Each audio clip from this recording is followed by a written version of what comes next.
Hurmatli do'stlar va hamkasblar, bugun neobstruktiv azospermiya diagnozi bilan kelgan bemorimizga nanofat terapiyani qilmoqdamiz. Bemorimiz Qozog'iston Respublikasi Olmaota shaharlaridan. Duo qilib turinglar, bular ham o'z bolasini bag'riga bosib olishsin.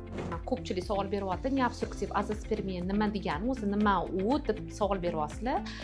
Bu erkaklarda urug' donida urug' bo'lmaslik, ya'ni spermatozoidlarni yo'q va ular ham yetishtirilmayapti, bu sistemasi ishlamayapti degani. Neobstruktiv azospermiya bu asosan travmasi bo'lmasa va urug' kanallaridagi muammosi bo'lmay turib, urug' hujayralari yo'q bo'lishiga kiradi.